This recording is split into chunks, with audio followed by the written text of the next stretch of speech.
Hey everybody, Jordan here, the PH is silent, and in this episode of the Saturday Morning D&D show, we talk about the stream of many eyes, people getting mysterious keys from Wizards of the Coast, and my trip to Thailand.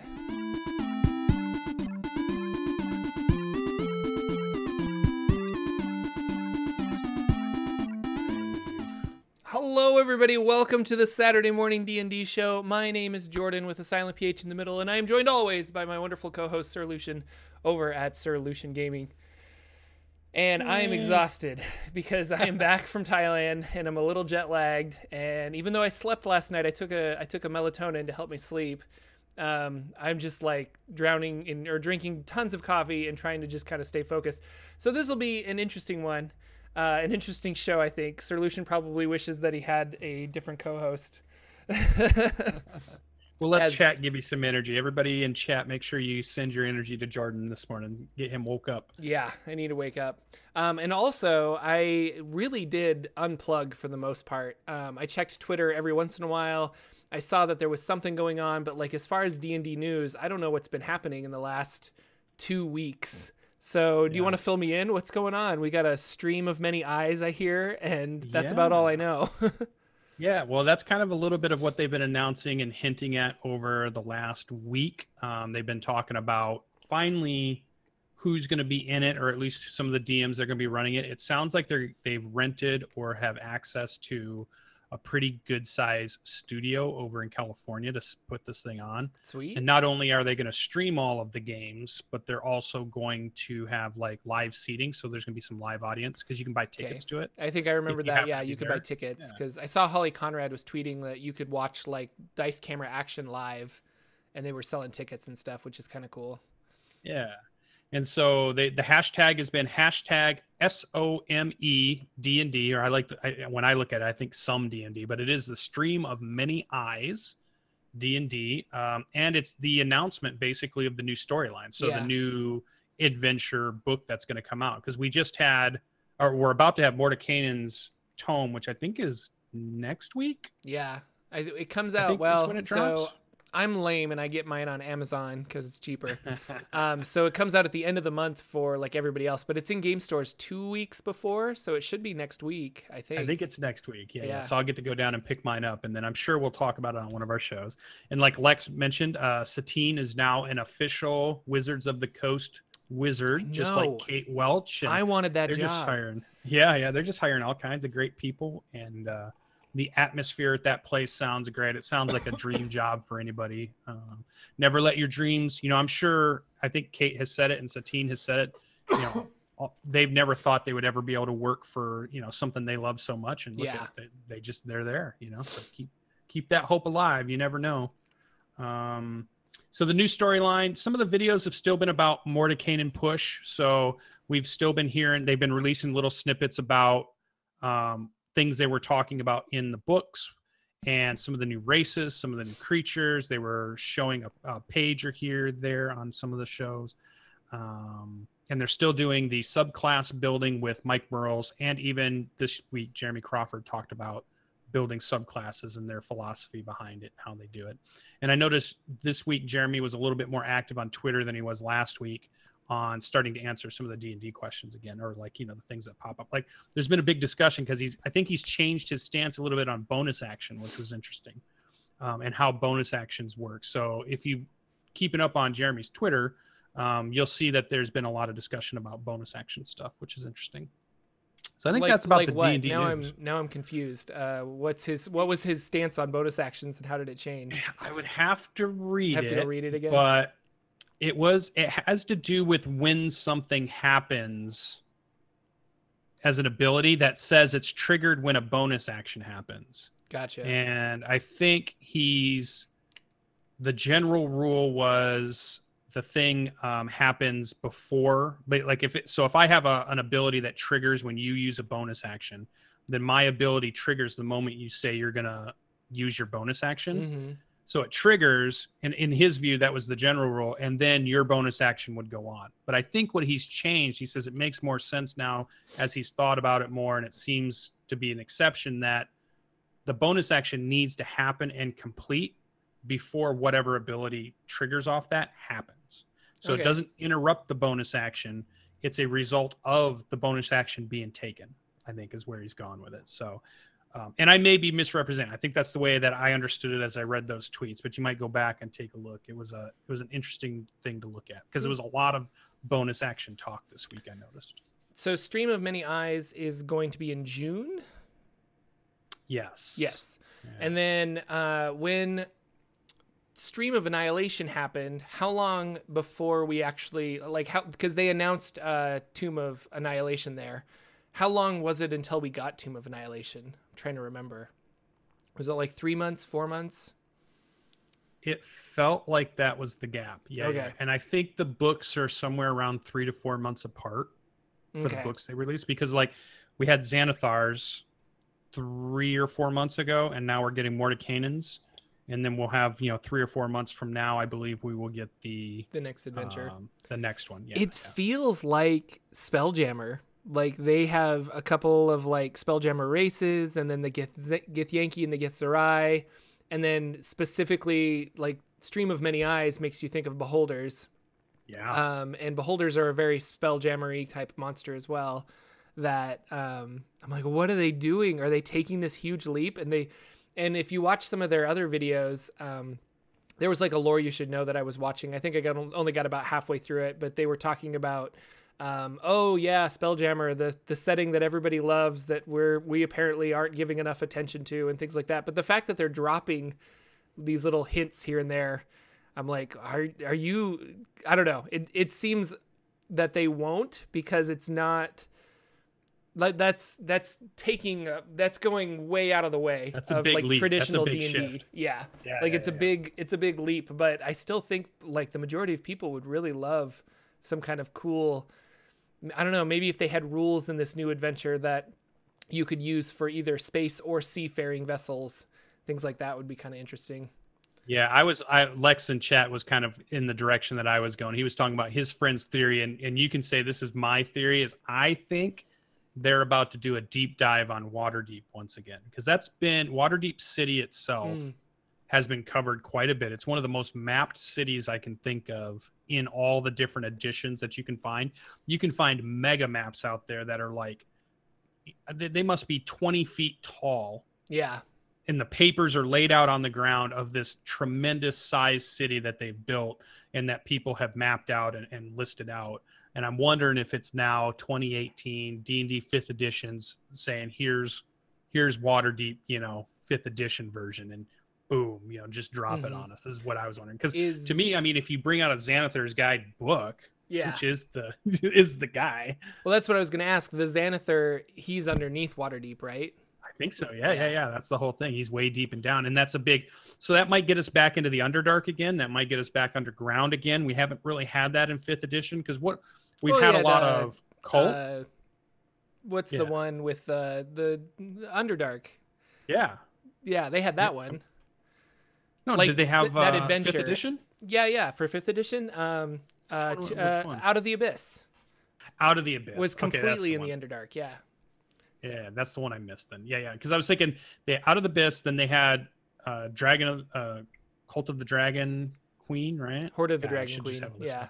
Horde of the Dragon Queen. We run a professional D&D show, ladies and gentlemen. We eat, breathe, and live this stuff, so that's why we cannot remember the names of these adventures.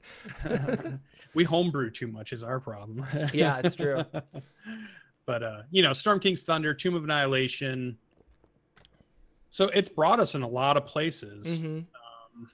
It'll be interesting where it takes us next. But you're right. We haven't had like a full city adventure. Like if they did an adventure that was just in Waterdeep, where you never had to leave Waterdeep, that would be different and would be really, really cool. Because it's no longer this like, let's explore, let's get to this point. You're like in a city, exploring a city. But look like? What would that look like? That would be really cool, actually. If that's, Now I got to make. Well, I think I made a Waterdeep video. Now I probably got to make another one. So get ready for it. Yeah, try to jump on it. For Stream of Annihilation, they dropped all these hints about Chult, and I made this video about Chult, and I released it like immediately when they said, because I was watching the stream. Immediately when they were like, here's our new adventure and it's going to be in Chult, I hit publish on my YouTube channel, and people were like, were you in on this? Because they literally just announced it and you're posting this video. And I was like, no, but they dropped enough hints.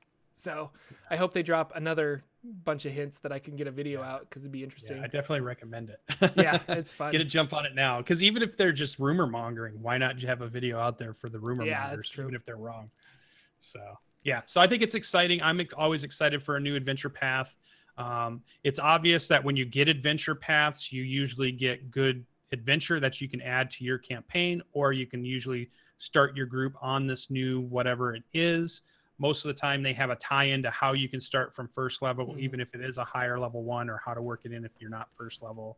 They usually give us plenty of maps and some new creatures and some new mechanics to use. Some of them will have new classes. Some of them won't. We're probably about subclassed out. I don't know if we'll see any new classes. Maybe we'll see some new races.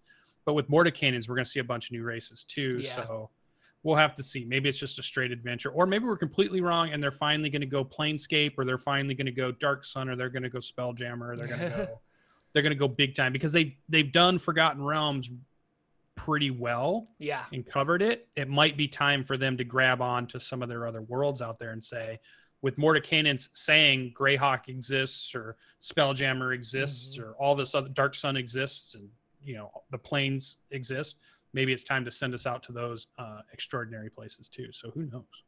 Oh man, it makes me excited. I just get so excited about new adventures. Know who knows? Satine knows, because there was a really funny tweet out there about when they showed her the schedule of the upcoming releases, how she reacted when she saw all the stuff that was coming, because now she's in the know, and it was just like, oh, imagine being able to see that schedule. Oh yeah, it'd be so good. Oh, that's fun.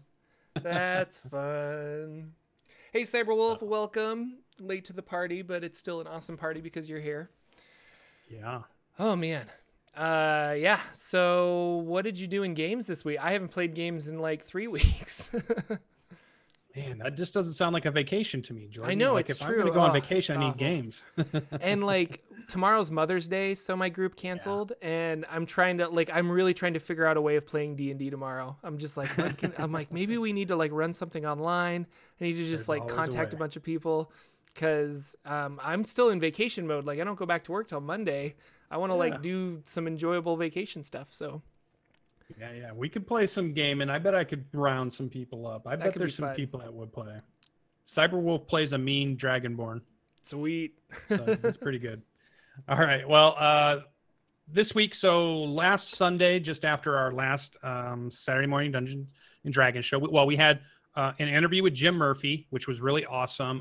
He was somebody I got introduced to by watching Matt Colville's videos, and watched a really cool interview with Matt Colville and him, and always had it set that I wanted to get an interview with him if I could for our show, and we did. It worked out.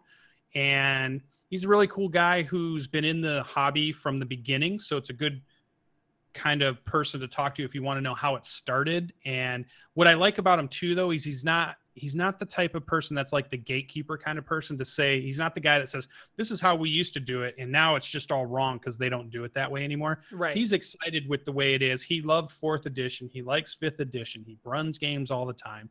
He likes other games that were out there that are based on Dungeons and Dragons, or are from people that built Dungeons and Dragons. So but it's really cool to go back and see how the game started, existed, why it made some of the decisions it made. It was just an interesting person. He's hosted conventions. He's hosted events at conventions. He's big into the living campaign stuff. He's going to be starting a living campaign of his setting. And he's going to be doing a lot of streaming with Matt Colville here pretty soon, who's got his studio. So we should be seeing some stuff out of their new studio here pretty soon too. So, and we're both big fans of Matt's, and it's great that he has great success at the moment. Yeah. So that was cool. If you missed that, you can check it out on the VOD. I'll probably send it over to Jordan if he wants to put it up on the channel. If he doesn't, I'll put it up on my YouTube channel, but we'll put it up somewhere where you guys can watch it on YouTube too. We'll get it up there. So yeah. So then Sunday, we had the return of our standard ratio. PB had been having some computer difficulties, and we were trying to figure out how to get that up and going again, and we finally did.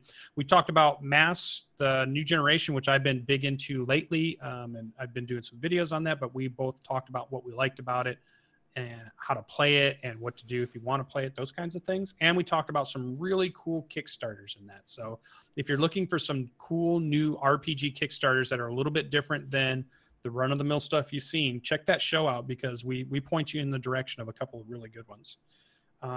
Tuesday is our Tomb of Annihilation game. So we're playing Adventure League rules, Tomb of Annihilation. Nobody died, thankfully. There was a lot of chances for that to happen. It was a very interesting encounter in that. I was trying not to spoil it, so if other people are still playing Tomb of Annihilation, I'm not, spoiling anything for you. But there is a really cool encounter that happens on a 300-foot tower of stone up in the air. And obviously, if you fall off, that's going to be the end of your character. Yeah. And so it made for some tense fighting. It made for some tense moving around. It had some mechanics about getting up and down. There's a lot of fear there of our characters just being, swept off and being done. But it went well. We had a good plan. We stuck with it, and it was pretty good. One of the things that came up in the discussion with our DM was some people thought that when you do a reaction attack, so like my character wanted to leave the person he was fighting to go somewhere else to help, and that provides an attack of opportunity, that if you have an attack of opportunity, you get all your attacks. But the actual rule is not that. Yeah, because that would be much more dangerous. Yeah.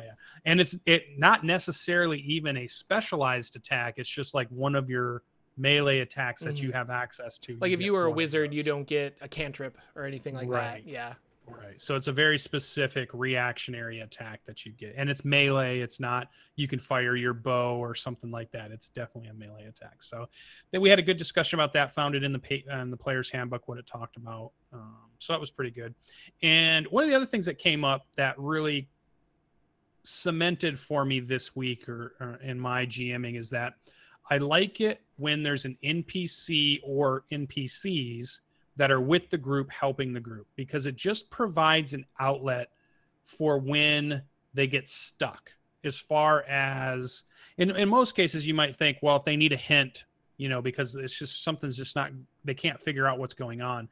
But it's not necessarily that. It wasn't that as what I was wanting. It's more the idea of the group sometimes get paralyzed because they have too many options.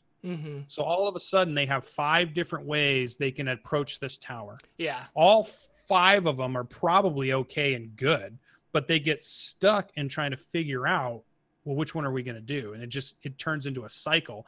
And with the NPCs there's a way for the GM to kind of nudge and say, well, we need to pick one, or here's some more information. So now maybe it narrows it down to 3. So now you guys can make a better choice of what you want to do.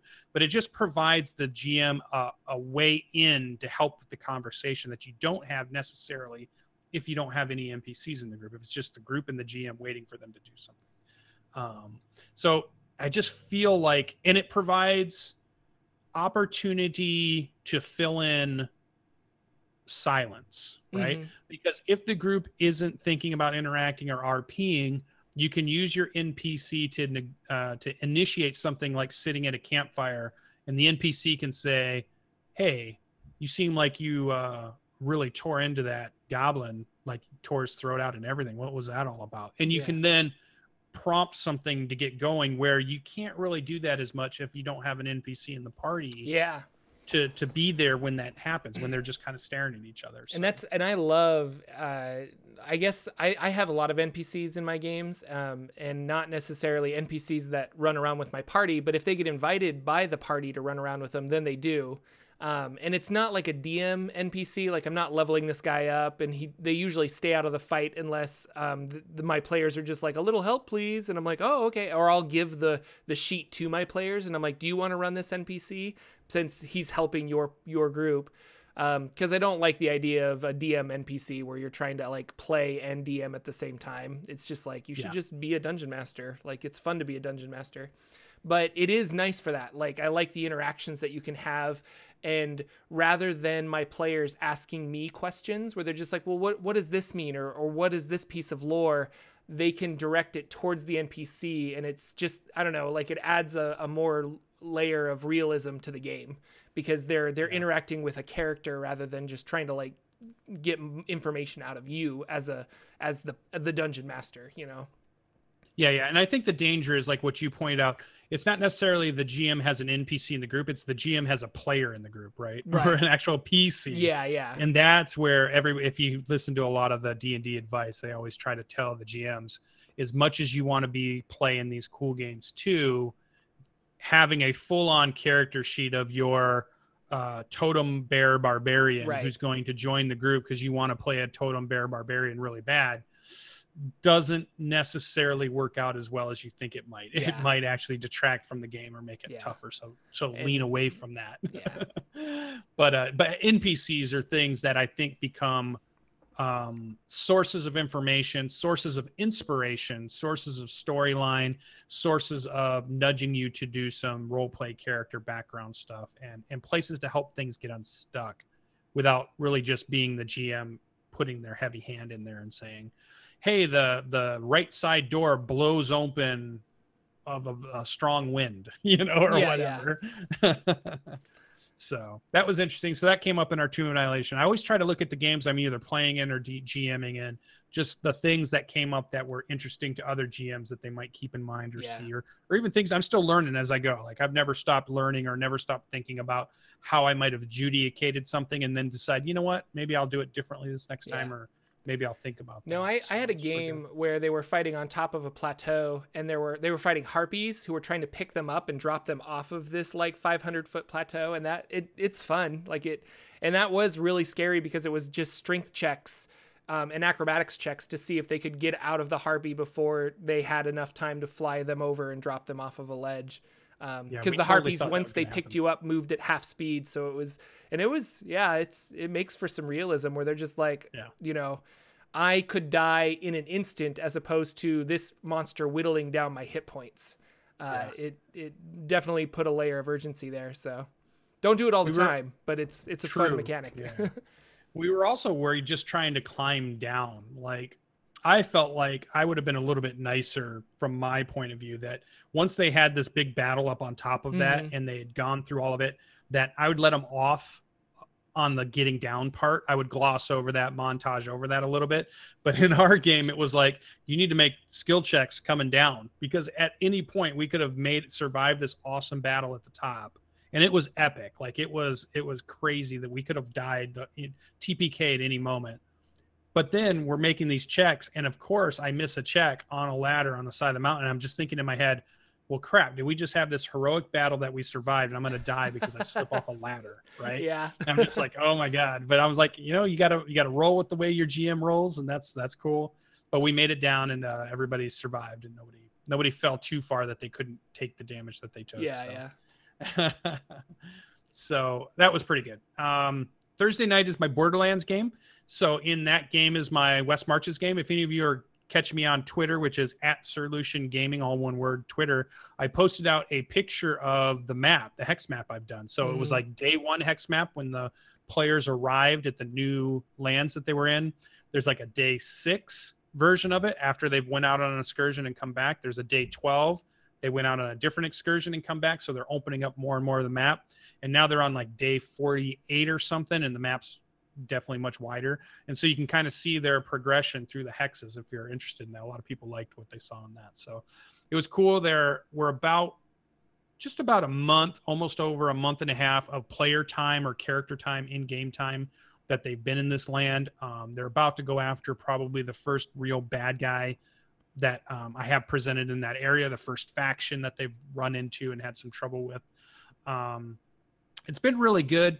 They are very focused group of 5, which is nice. They're a good mix of veteran players, so they kind of are really go-getters and know what they want to do. They've had some good class stuff. And this next fight, I think, is going to be interesting from a GM perspective, because my plan is, and even though I'm sure 1 or 2 of them are in the chat, but they have already figured it out, that they're in Spider Mountain at this point, and I'm going to keep the pressure up. So short rests and long rests are probably going to be very hard to get, if they get them at all. So it's going to be interesting to see how they get through this place without the rests that usually allow their characters to power back up to their full level, right? Yeah. And I think in some ways it's implied that the game is balanced that way, that you have multiple encounters before a long rest is taken, right? But that's not how any of my games have gone. Yeah. Right? And I think there's been people polling other GMs and everything, and they're like, no, my players have one fight. They all do a long rest every single time, and before they ever get to their next fight. Yeah. So it's always like they're fighting at full power, full strength. Whereas I'm about to put my players to the test in this one. So I'm excited to see how this works out. Yeah, Matt Colville did a poll, and it was overwhelmingly that you have one fight and then people would do a full rest, a long rest. And in order to challenge my players more lately, I've been doing the same thing. I've really been pushing for short rests. And so I'm like, okay, you guys have traveled for like an hour or so, but that traveling is hard, so it doesn't count as a short rest or whatever. And then they'll have like a couple of fights, a couple encounters. And they've come to me and they've said like, well, can we take a long rest? And I'm like, you can, but it's super dangerous, like where you're at. And you're going to mess up or I'll say you just can't because it's 10 in the morning. Like you can't take a long rest right now because it's just 10 in the morning. Like you can take a short rest, but you risk monsters coming after you if you take a short rest. There was another Colville thing, I think, where he said he rolls 2d12 if you take a long rest, and on a 11 or a 12, you get an encounter. And that's been really good in my games too. And I've been doing that. So if they take a short rest, I'll roll a d12. On an 11, they have like a medium encounter. On a 12, they have a difficult encounter. And then they can rest after that, but it's another way of depleting resources and hit dice and things like that. So, yeah. Yeah.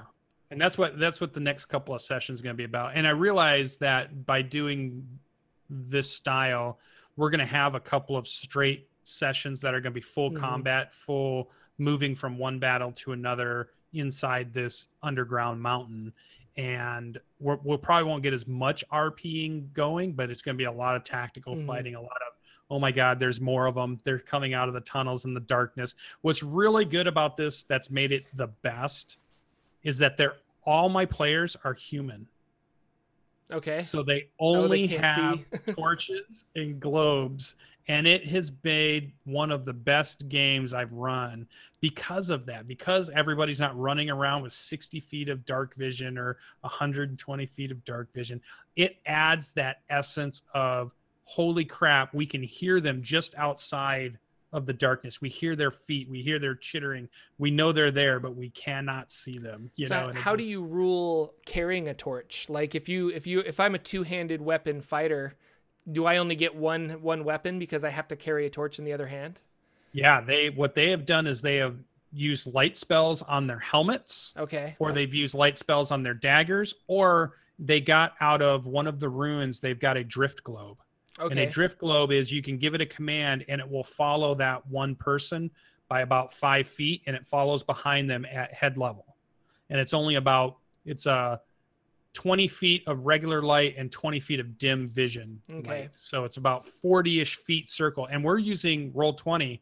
So we've got dynamic lighting on and everything. Nice. So it's not just me saying, oh, it's in the dark and you can't see it. It's like they move their character forward and they still can't see it in the dark, but they know there's something out there and they know it's there. And then they see it at the dim light as they see just the edge of a token. And they're like, holy crap, look how big that token is. And before it gets to them, and it really adds a lot of cool drama to it. And, yeah, that sounds fun. The dynamic lighting adds so much to that style of gameplay, so it's pretty fun.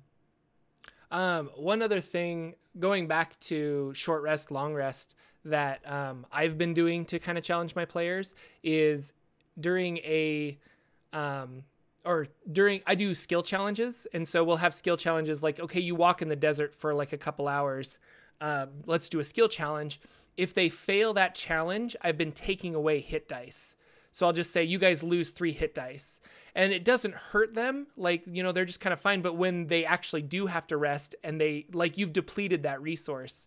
And that's been kind of a fun way of depleting resources on like travel montages and things like that. I really like that idea because I'm not hurting them, but in the long run, they just don't have as much oomph when they take a short rest, and it's been kind of fun.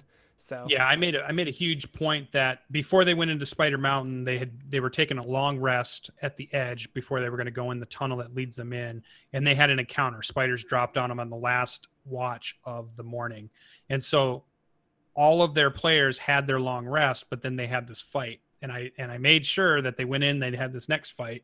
And I said, everybody needs to keep absolute track on purpose for these next couple sessions of your hit dice that you're using and what spell slots you've got, because this is going to be a long out battle and I want it to be really authentic. So I came right out and told them, I'm doing this on purpose and I want you guys to be really honest on your spell slots and on your hit dice you're using in your long rest, because it's going to be a very interesting. I want it to be that type of battle where it feels like they're slowly running out of everything they have and it's dire and things are about to get crazy. Yeah. And, you know, like I want that tension of, oh my God, we don't have our big spells. We don't have our hit dice. We've used all our hit dice at this point. There's a point where it could come up, they could take a short rest and they have no hit dice to use. Yeah. You know, so I want to have that happen. Yeah. And if you follow the rules, I think if you take a long rest, you only get half your hit dice back. So if you start whittling them away with skill challenges or short rests and stuff, it can add up, you know, like if they're lost in the jungle, you know, the first couple days might be fine. And then the next couple days might be like, well, even if we take a long rest, I'll still only get like 3 hit dice back. You know, we're only level 6. So yeah. And this is the campaign where we have the rule of every morning when you take your ration, we roll to see if the ration has spoiled in your pack. So they were out day 1. No, it was day 2. So the way I do it is on day 1, you take a D20, you roll a D20. If you roll a 1, then your ration has been spoiled. So you have to roll another one to see if that one is fine. And, you know, most of the time nobody rolls a 1. But as you go to day 2, if you roll a 2 or a 1, it's spoiled. You go to day 3, 3, 2, or 1 are spoiled. So we're on second day. Our main fighter, great sword fighter, I say, okay, everybody, we just had our second day. You need to roll your ration. He rolls a 1, a 2, a 2, a 1, and finally like a 10. So he goes through 5 of his rations all at once. And it's like your pack has a bunch of spoiled rations in it. And that just ramped up tension automatically for him too. It's like, whoa, I almost just ran out of food here. We're only 2 days out. So there's a cool little mechanic that they get into. So I think it's been pretty fun. Well, sweet. But the last thing, and then we're on our Saturday morning show. We had nothing that happened on Friday. We're going to have a Sunday show, Standard Array, where we're talking about Numenera and the way they've been marketing the new product that's about to come out.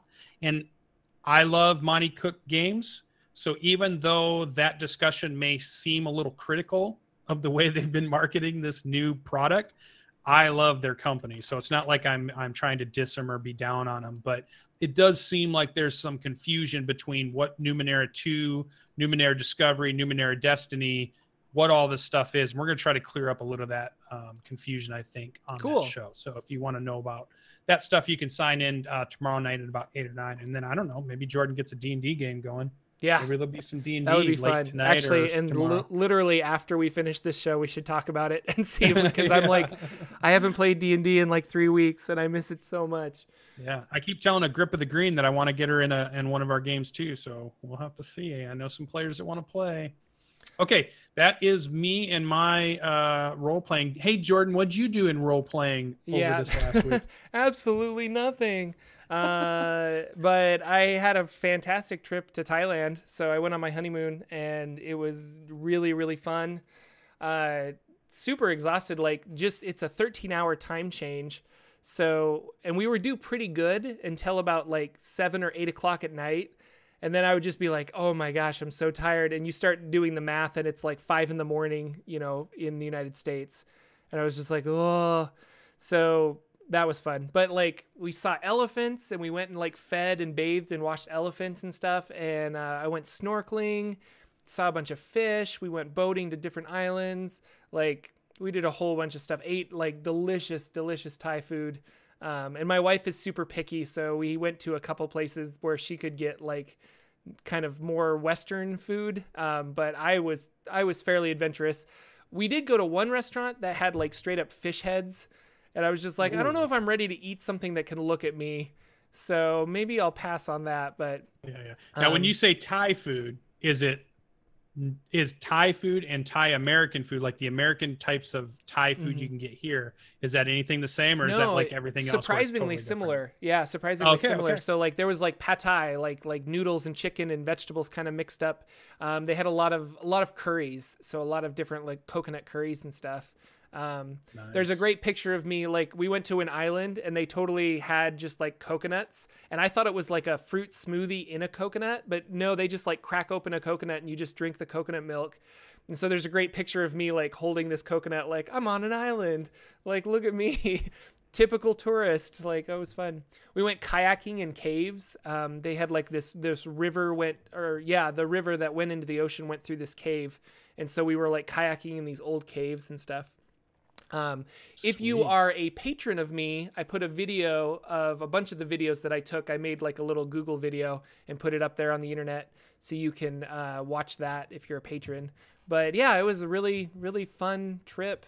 Kind of super unplugged from a lot of it. Like I said, I checked Twitter a little bit, but I didn't really follow what was going on. I was going to ask you, I did see that people are getting these keys sent from Wizards of the Coast. Have you seen that? I have not. Yeah, it's a silver key that's got like a thumb drive on the end.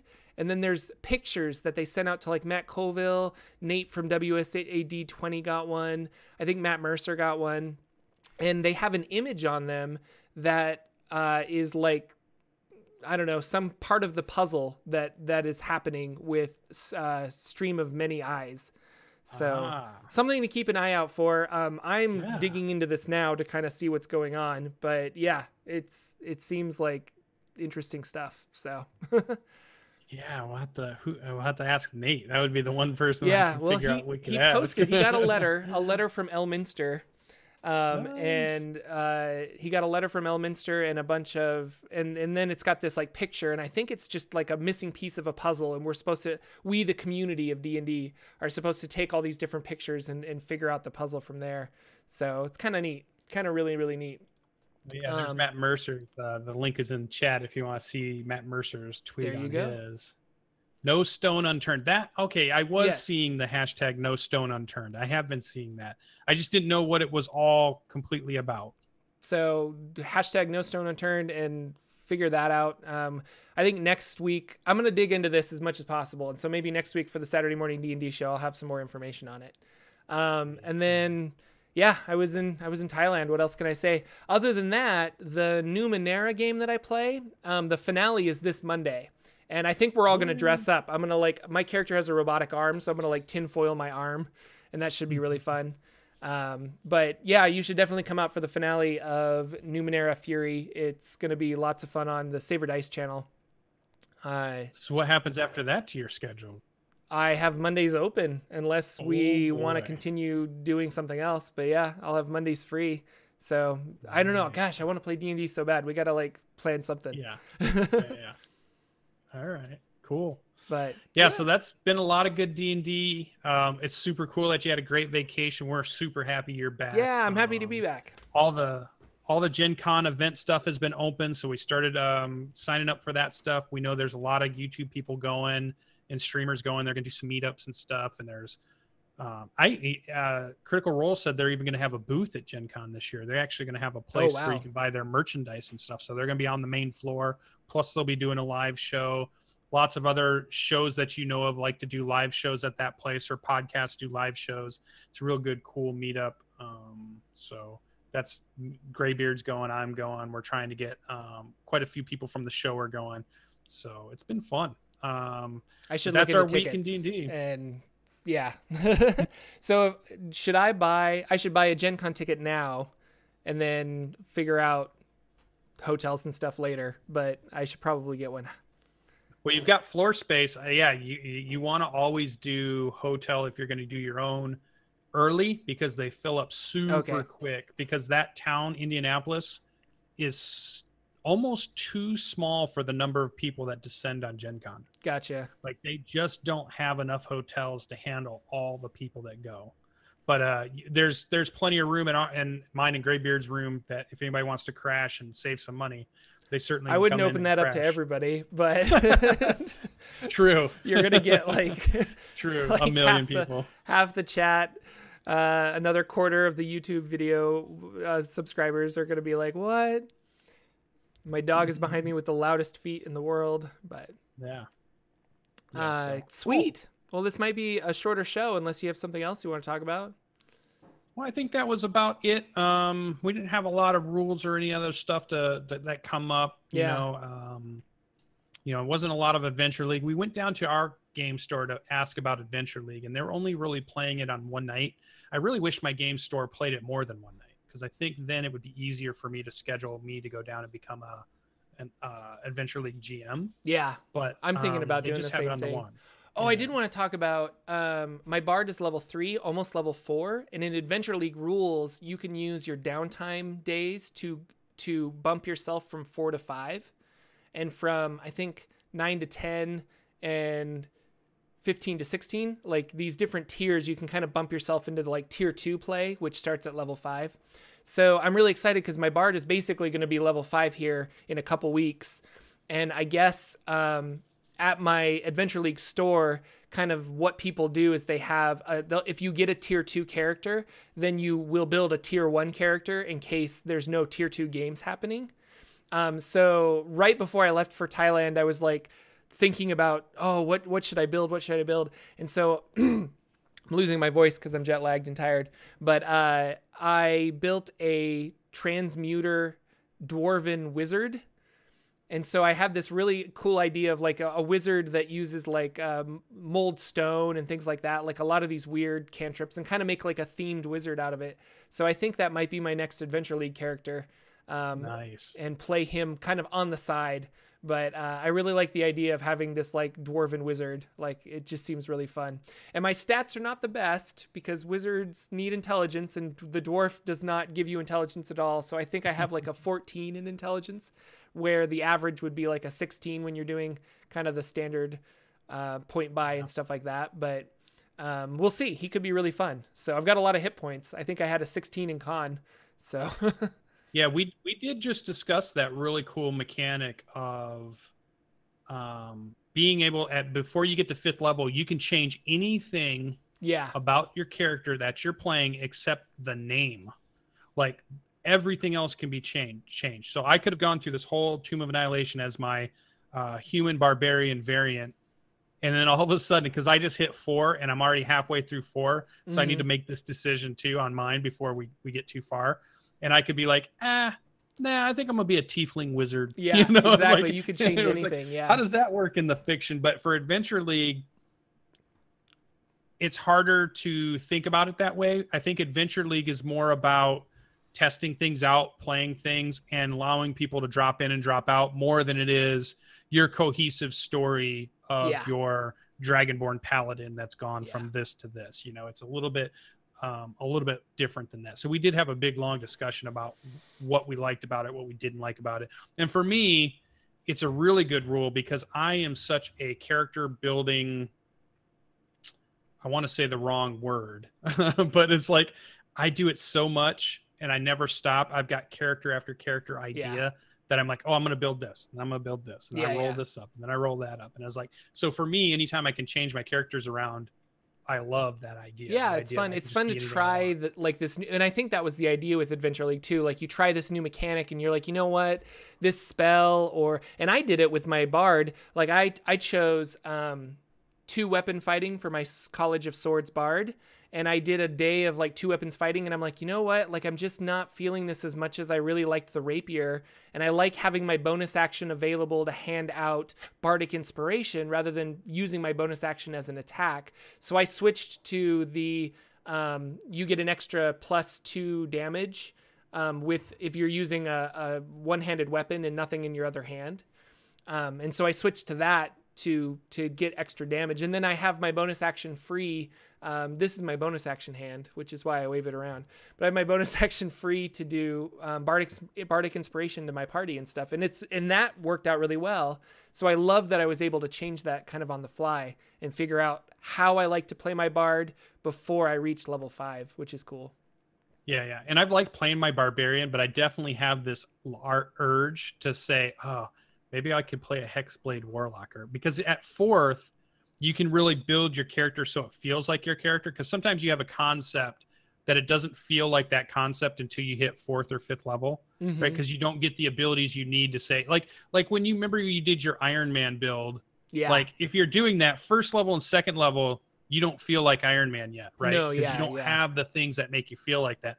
But if you say, Jordan, go ahead, we're going to play a campaign, and you can build a 7th level character, you can get pretty close to that feel now all of a sudden, and you can start doing that. So when you hit that 4th, you get this idea of, okay, I like my character, but now this is what I could do if I built, like you said, the Divination Wizard, or the I want to play the Hexblade Warlock, or even the multi-class, because by 4th you can do a 3-1 split, right? And that can give you, like, my Thief Shadow Sorcerer, which is a really cool concept, but I couldn't do it until I was 4th, right? My brain just goes explodes when I hit 4th or 5th level on, oh, what could I do if I change everything? So it's a super cool mechanic, and for me, who likes to change things, I realize there's lots of players out there that they make the character and they fall in love with that character, and they would never even think about changing their character because they like I'm sure Laura's never going to change Jester. Jester's a perfect character. You don't get to 5th level and think, I don't want to play Jester anymore. You know, that's just such a good character. You want to play that one. But for me, I like switching around a lot. It's true. Well, geez, this was really fun.